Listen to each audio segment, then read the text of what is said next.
I'd like to ask you to stand. We're going to say Tehillim, and then I'm going to make a Mishabbat for Chayalei Tzahal.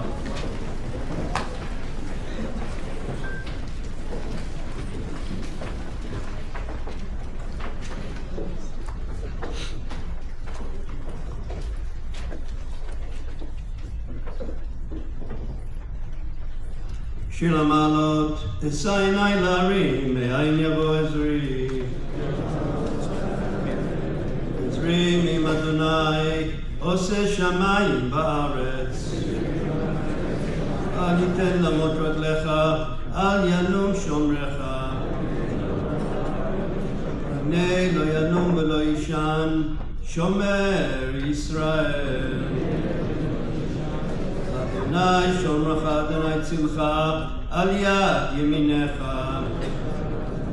יומם השמש לא יככה, וירח בלילה.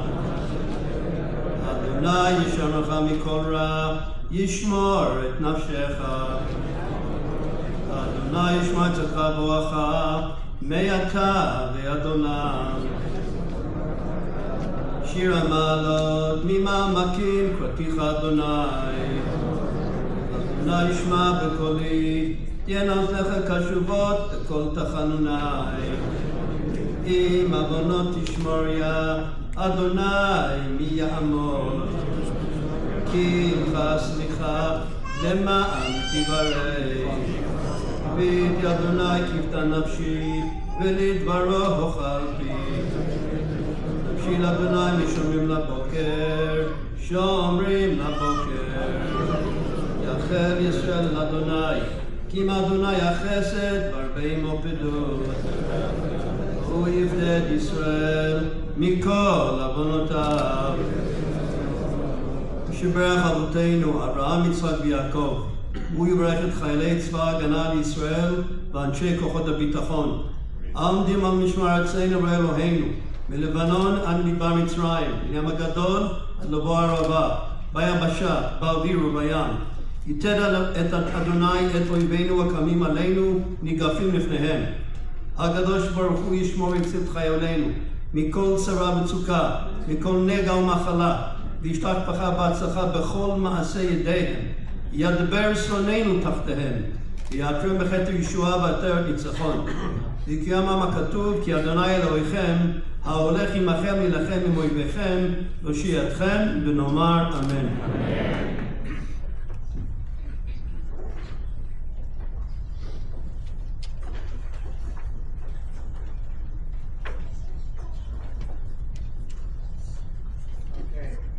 Banners and a thick one. Josh, stick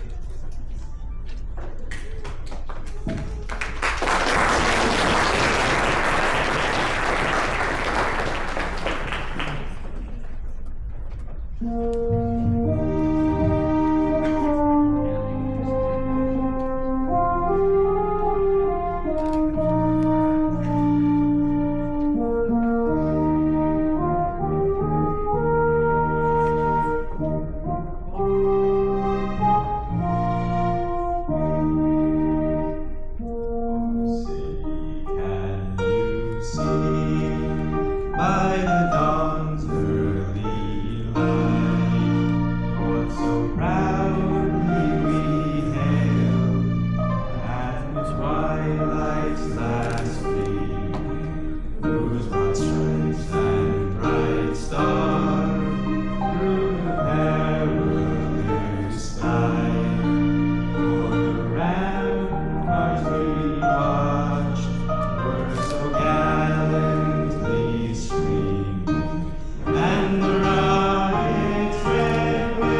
they sing.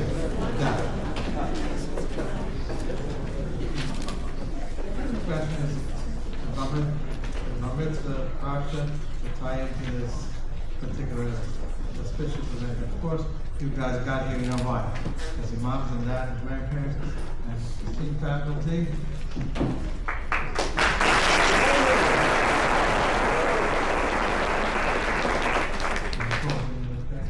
It is all possible.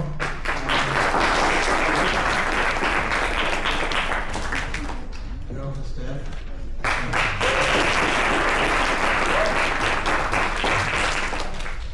Many years ago, I was privileged to go to a young man's bar mitzvah. He was 13 years old, he was short and very handsome. That's what my mother told me. It was Parshas Naso that we read this past week. And the bar mitzvah teacher told me, I have good news and bad news. The good news, the bad news first, is the longest parsha in the Torah. It's the longest single parsha, double parsha, the longest parsha in the Torah. I think 164 psukim. But the good news is, at the end, when you get to the end, all the psukim are repetitive. So once you learn how to learn one pasuk, if I said the whole thing, you have to give me a bar mitzvah. You know the text of the 12 korbanos, which all the Nesiim brought at the same time. I heard Rabbi Sheikh once explain, why do they bring the exact same korban? The exact same korban. Everyone brings the exact same korban 12 different times. And he suggested when it comes to Avodas Hashem, we have to be united, we have to be singular. You can't allow a person to have their own take. Like, for example, we dive into Mizrach because that's the way Eretz Yisrael is.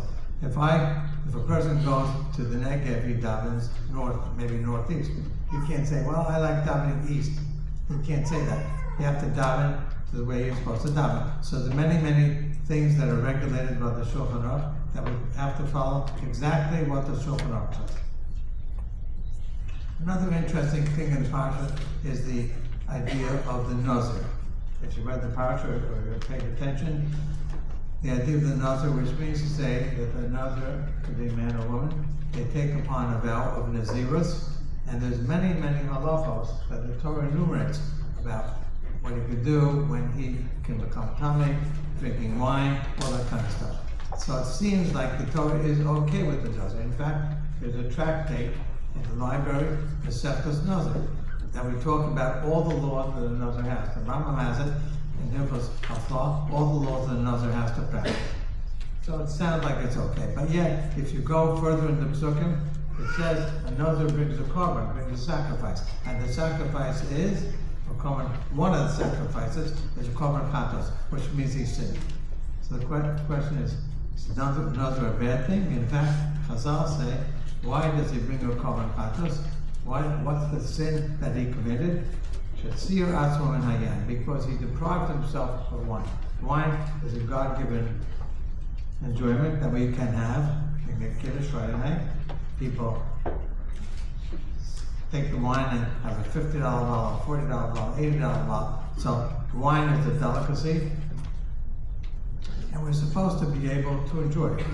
And we're supposed to thank Hashem for giving us food and wine and pleasures of the world.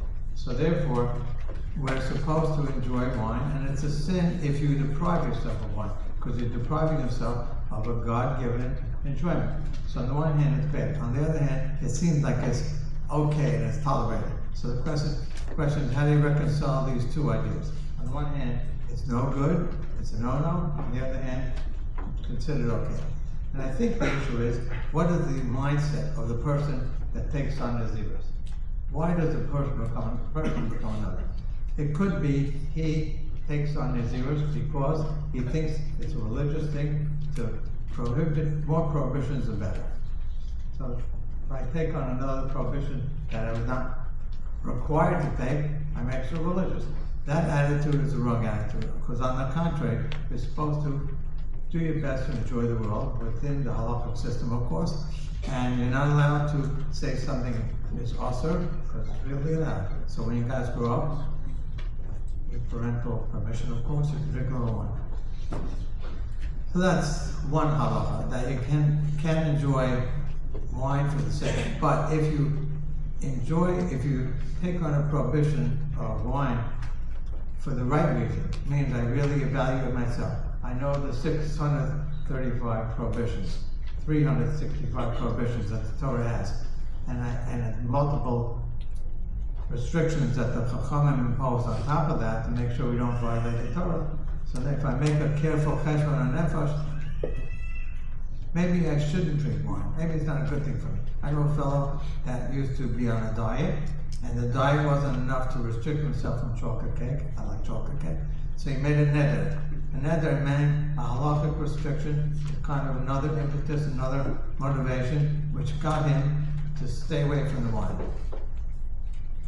So stay away from the chocolate cake. So therefore, we can use the idea of a neder or another, in that particular case, to help us restrict ourselves from a certain type of pleasure. Like the Torah says, Kadoshim Tivu. You should be a holy person. What's a holy person? Muvdal Mufrash. When you separate yourself from things, Kadesh you're allowed to make yourself restricted in things that are technically prohibited, because it may not be the right thing for you. It may be the right thing for him, but not for you. And therefore, I think that's the challenge all you guys are going to face as you go forward in the years ahead. There are going to be many situations, even in the workplace, where everyone else is doing it. That doesn't mean it's right. Everyone else, I wouldn't do that, doesn't mean it's wrong. You have to use your judgment and follow the system. So I think it's really important to be like the Nesiim, to bring the same carbon, to act in accordance with the Torah, and understand when it comes to Avodas Hashem, it's something that we're committed to, and no matter what, there's a certain ideal that we have to live up to, and I'm sure all you guys will be able to do it. So Mazel Tov on the graduation. It's been a great 4 years. Keep it up, guys.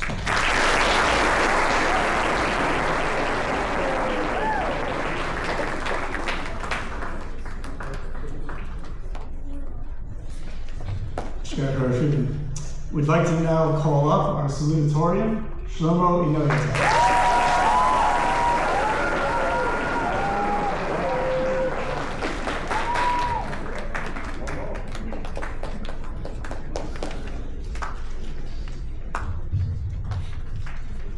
Rabbi Friedman, Rabbi Eliach, Rabbi Har, Rabbi Hirschman, and Mr. Golan.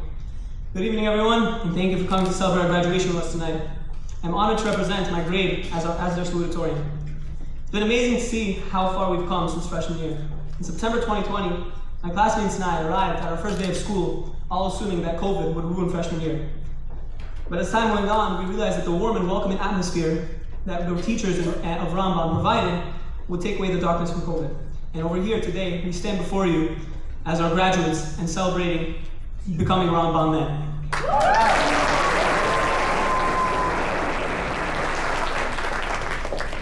On our journey, there have been many who have been crucial to our success. Firstly, I would like to thank Hashem for everything He's done for me and for letting me be here on this day.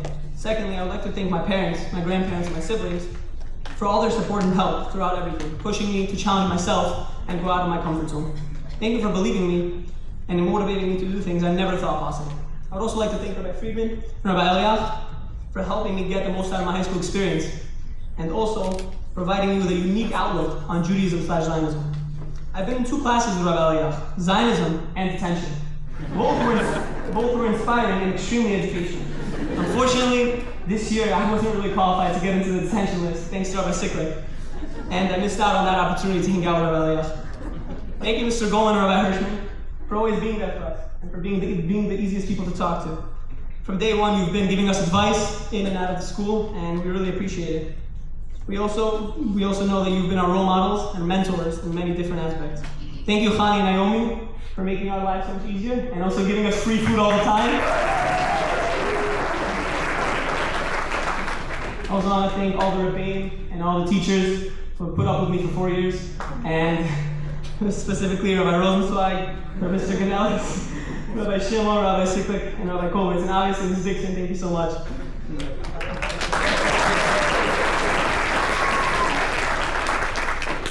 I would also like to mention 2 rabbis in particular who had the biggest impact on me throughout my high school experience. First, thank you to Rabbi Har, who always has his door open to students who either want to talk or learn with him. Whenever I needed help with a certain topic, whether my own learning or something school-related, I always knew that the moment I would come into Rabbi Har's office, he would drop everything to help me. I would also like to say thank you for taking so much time out of your night to help us with Masachet Makot for those students who are interested. Next, I would like to thank Rabbi Ziskin. I think I speak for my whole class when we say that we didn't really understand or appreciate Rabbi Ziskin in 9th grade. However, having him again in 11th grade, we realized how lucky we were. Whoever has him in DBN knows that we couldn't have a better teacher. Thank you so much for your endless Chazar sessions, your amazing humor in class, and caring for every kid like he's your student. Every student like he's your kid. I know that in the future, if I ever need to call someone and I ever need help, I can call Rabbi Ziskin without hesitation. And that's what every Talmud should strive to have a relationship with his Rebbe with. Lastly, I would like to address my peers, and obviously Adam Mirzakhan, wherever you are. I wish everyone the best of luck wherever they end up next year, whether it's Israel or college. And thank you so much for giving me the greatest experience that I can imagine. Only you know what it feels like to have a test calendar that includes a test on every single day of the month, or have an assembly every other day. Some things can only happen in Rambam. For example, the hockey team, the tennis team, and the robotics team coming to join 4 dedicated soccer players to form a soccer team that made it to the playoffs.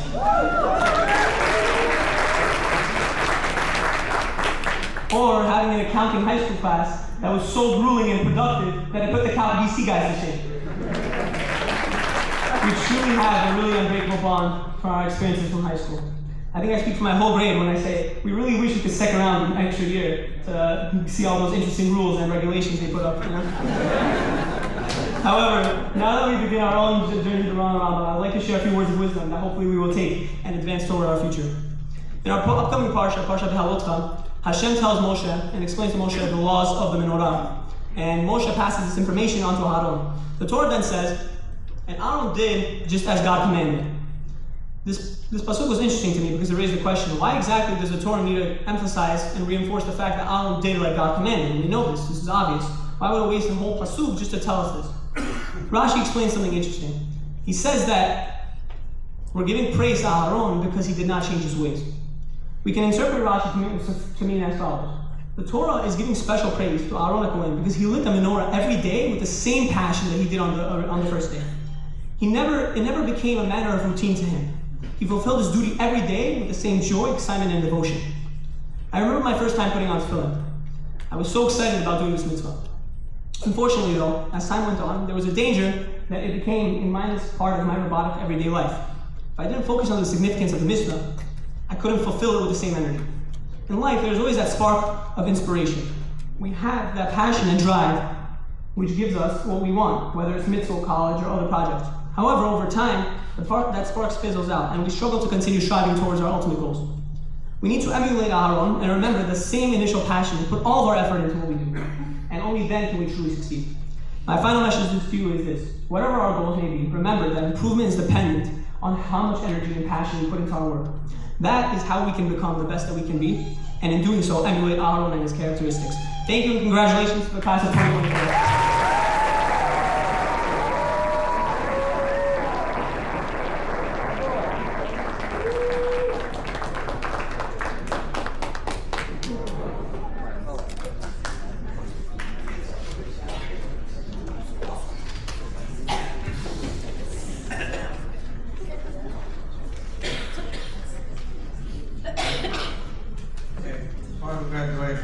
Certain awards, that's very hard to choose who is deserving of the awards since so many guys were deserving of the same award. For Gemara Be'ir, which is the analytical thinking part of Gemara, Shmuel Fader and Michael Gordon.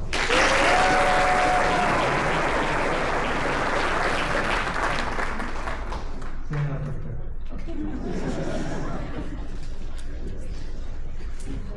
Gemara Be'kiyas, mastering the breadth and the skills of the study of Talmud, which is very, very important. Arya Morris and Arya Khan.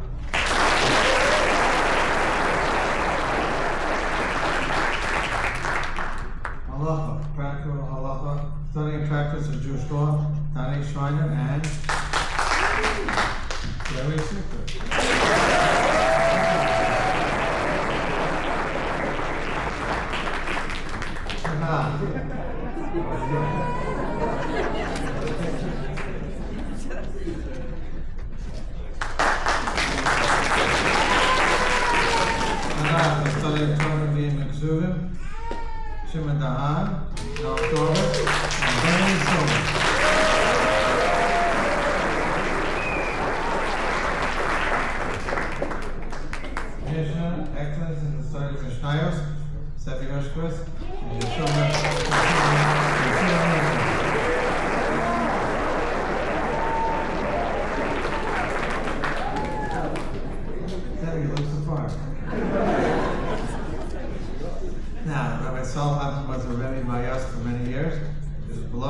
bunny. Remember this thing? And we gave him Maspid Award in his memory, and it goes to Village for the study of Torah study.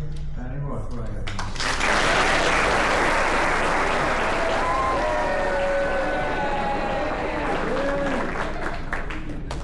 Rambam Torah Model Award, overall excellence in the study of Torah and academic studies. Eitan Greenberg and Yosef Menashe.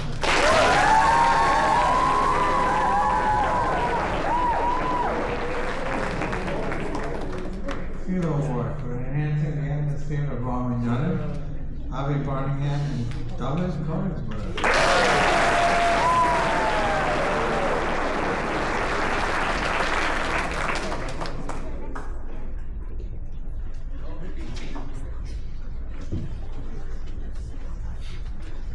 Same idea. I call your names, you stand up, you take a picture, smile.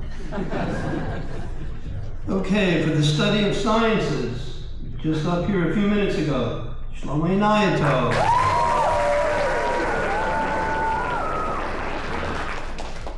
For the study of the social sciences, Zachary Samuels and Shimon Steingold.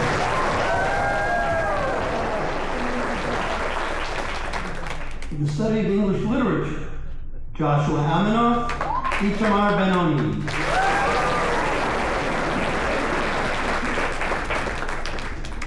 For the study and application in rhetoric, Menachem Latlin, who is not here, he's actually involved in a rhetoric contest.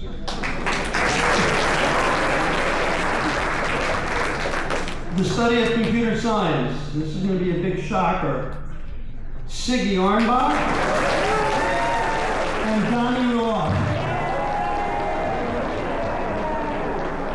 Came out of nowhere. The study of math, Shmuel Fader. The study of humanities, Avi Barningham and Yonah Greenfeld.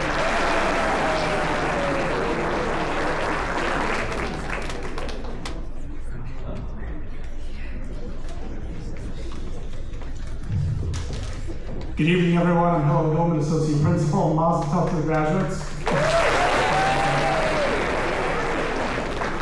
The Torah Communications Network Kesser Shem Tov Rambam Man Award for Outstanding Character, Midos, and Derek Eretz goes to Donnie May.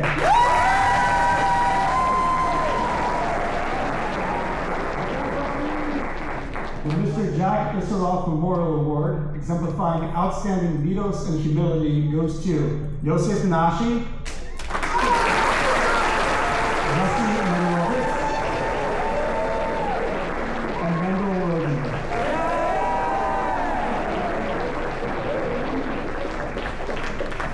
the Dr. Howie Gutterman Memorial Chesed Award for outstanding leadership and service to Klal Yisrael. Aryeh Palm, Michael Gordon, and Eitan Greenberg.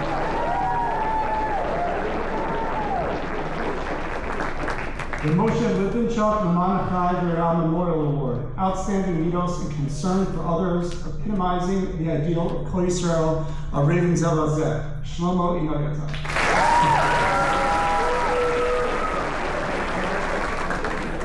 At this time, I'd like to call up Mr. David Bob to present this next award, which is in memory of his son Philip, who lived a life of kindness, simcha, and avos chaim.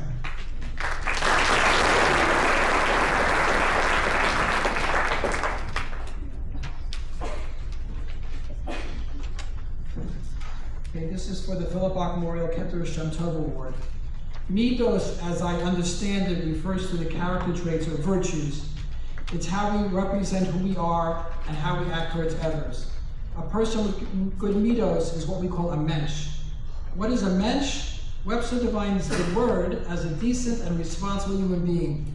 The Talmud echoes this priority, stating, Derech Eretz Kadama LaTorah, common decency comes before Torah wisdom. What all of you has to learn is what is that you have learned if you don't know how to be a mensch. Our son Philip was born with a rare Jewish genetic disease called familial dysautonomic, or FD. It affected his vision and his autonomic nervous system. If he was upset or got sick, it could put his life in danger. Our other son, Matthew, went to Rambam, and we noted the good middos the students of Rambam demonstrated when they met and interacted with our son Philip. It is for this reason that we wanted to participate with this annual award. The Philip Bar Keter Shem Tov Award is given to those students who their teachers or rebbeim have selected as demonstrating outstanding middos. The two students selected this year for having outstanding middos is Joshua Aminov and Eitan Samuel.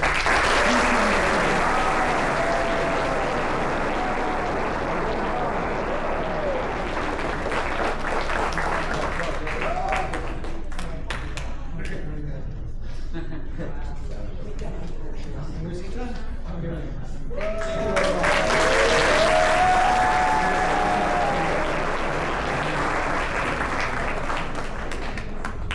Thank you. Michelle Champion. The B'makom She'ein Ish Award for being your own person while retaining the personal touch. Jakey Octa, Nicole Joseph, and Gabriel Kaimo.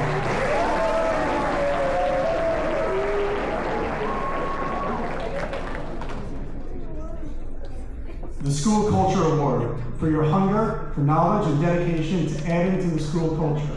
Mayor Bond and Ben Yasmin.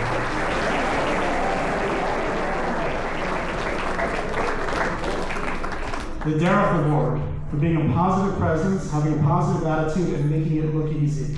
David Calvo and Nathaniel Conroy. The Haznei Lechem Award for walking humbly and respectfully